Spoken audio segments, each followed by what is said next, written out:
Политиката на СДС е лицемерна. Лицемерието на СДС највеќе на свој грб ќе го почувствуваат студентите. СДС скрати цели 213 милиони денари наменети за универзитетите и факултетите низ државата, а ветуваше подобри услови во високото образование. Заев, Десковска, Туфекџиќ, Богоев и останатите во текот на изборите ветува квалитетно високо образование и подобри услови за студирање. А сега, од позиција на власт, само блокираат инфраструктурни објекти, укинуваат мерки и кратат финансии од образованието. СДС скрати цели 30% од буџетот за универзитетот во Охрид.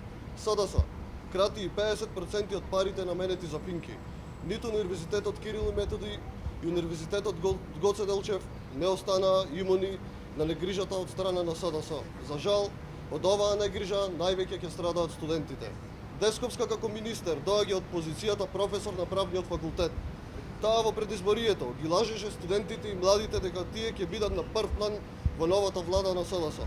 А сега истата таа професорка од позиција на министер по насока на Заев крати 213 милиони денари од парите наменети за високообразовните институции. Тоа е лицемерие на дело. Заев пред и за изборите одустане ги вадеше младите.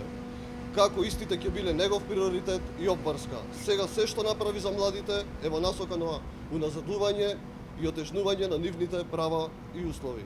Владата на СДС не е реформска, таа е антиреформска.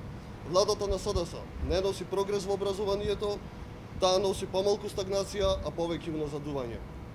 Студентите се свесни веќе дека се изманипулирани од страна на СДС. Тоа нема да им го простат во ниту еден случај.